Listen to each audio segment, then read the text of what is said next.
প্রতিবাদ সভার উপস্থিত জনতা, কুষ্টিয়ার জনতার একাংশ, আসসালামু আলাইকুম। আমরা সবাই জানি বন্ধুত্ব করতে হলে দুইজনের মন সমান হতে হয়। আমরা জানি পরস্পরের প্রতি পরস্পরের শ্রদ্ধা এবং আস্থা এবং বিশ্বাস থাকতে হয়। কিন্তু আমরা যা দেখি, ভারত এবং বাংলাদেশের সঙ্গে বিপরীত ধর্মী বক্তব্য, বিপরীত ধর্মী আচরণ, যাতে পরিষ্কার হয় যে আমরা ভালোবাসা দিই আর তারা ভালোবাসা প্রতিহত করে। প্রিয় ভাইয়েরা,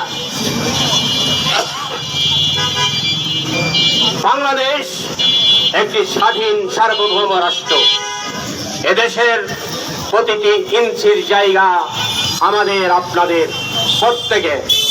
এই বাংলাদেশের বিরুদ্ধে কেউ আগ্রাসন করতে চাইলে, বাংলাদেশের বিরুদ্ধে কেউ ষড়যন্ত্র করলে, বাংলাদেশের 18 কোটি জনতা তা রুখে দেবে ইনশাআল্লাহ। আমাদের বুকের শেষ রক্তবিন্দু দিয়ে হলেও আমরা তা প্রতিহত করবো ইনশাআল্লাহ। কারণ আমরা বিশ্বাস করি, আমরা মাকে ভালোবাসি, আমরা মাতৃভূমিকে ভালোবাসি, এ দেশকে ভালোবাসি। এই ভালোবাসাকে আমরা কখনোই, এ দেশের প্রতি আমাদের অকুণ্ঠ ভালোবাসা কখনোই নস্যাৎ হবে না।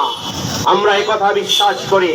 আপনারা জানেন যে কথাটি বলতে চেয়েছিলাম, যে ইন্ডিয়া আমাদের দেশে ফারাক্কা ব্যারেজ দিয়ে আমাদের পানি বন্ধ করে দেয়, আবার যখন তাদের পানি বেড়ে যায় তখন গঙ্গার ব্যারেজ খুলে দিয়ে আমাদেরকে ডুবিয়ে দেয়। এই কি বন্ধুত্বের আচরণ? এই কি মানবতার আচরণ? এই কি মানবিক মূল্যবোধের আচরণ? আপনারা যদি দেখেন, পৃথিবীর কোন রাষ্ট্রে বর্ডারে এইরকম হত্যা হয়নি।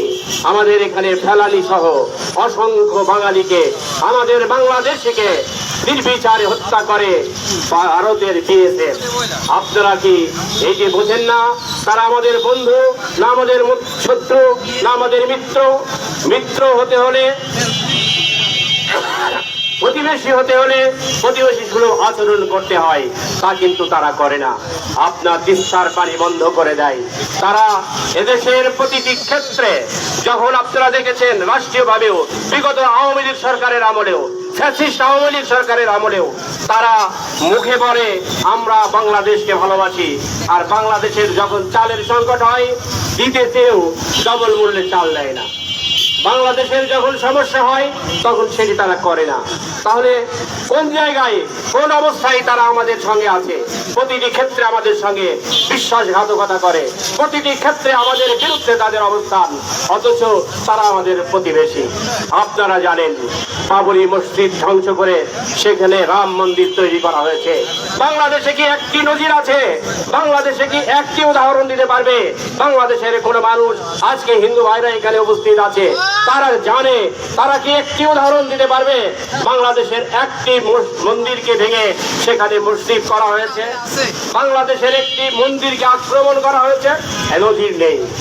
যারা আজকে তথাকথিত, আমার ভাই বললেন যে তারা ওখান থেকে বিষোদ্গার করছে, তারা প্রতিদিন যেভাবে বিষোদ্গার করছে, বাংলাদেশ নিয়ে তালবাহানা, নানান ভানুয়াট কথাবার্তা বলেন।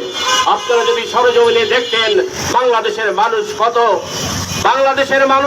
কত স্বজন প্রীতি, বাংলাদেশের মানুষ কত ভদ্র এবং ভালো, যারা এখানে হিন্দু, বৌদ্ধ, খ্রিস্টান কারোর সঙ্গে বিভেদ করে না, তাদের পূজায়, তাদের মন্দিরে কখনো আঘাত করেনি, এরকম কোনো উদাহরণ নেই।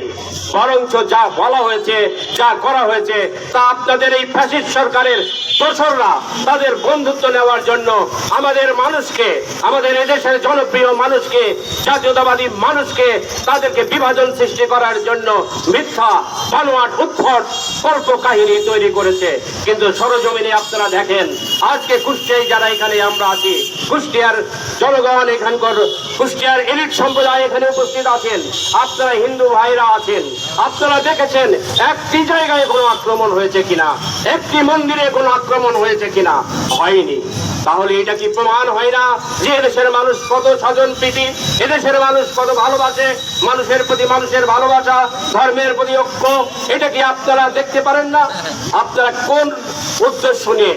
আমরা বিশ্বাস করি এটি ফ্যাসিস্ট সরকার, বিগত ফ্যাসিস্ট হাসিনার সরকার, হাসিনার মদতে আজকে আপনারা নতুন ভাবে ফুসে উঠেছেন, আমাদের জাতীয় পতাকা পুড়িয়েছেন, আমাদের বুকে রক্তক্ষরণ হয়েছে। আমরা একটি স্বাধীন সার্বভৌম রাষ্ট্রের নাগরিক, এদেশের স্বাধীন সার্বভৌম নাগরিক হিসাবে আমাদের বুকে আন্তর্জাতিক ভিয়েনা আইন সহ সমস্ত আইনের পরিপন্থীভাবে আপনারা আমাদের রাষ্ট্রদূতের আক্রমণ করেছেন, সেখানে জাতীয় পতাকা পুড়িয়েছেন। কত বড় স্পর্ধা, কত বড় উদ্ধত আচরণ হলে এই কাজটি মানুষ করতে পারে? আপনারা যা করেছেন, আপনারা যা করছেন তা প্রতিটি ক্ষেত্রে এদেশের মানুষ মনে রাখছে। আপনারা মনে রাখবেন, এদেশের মানুষ, এদেশের প্রতিটি মানুষ কিন্তু দেশপ্রেমিক, প্রত্যেকটি মানুষ কিন্তু ঐক্যবদ্ধ। আমাদের এখানে দল মত নির্বিশেষে আজ আমরা ঐক্যবদ্ধ।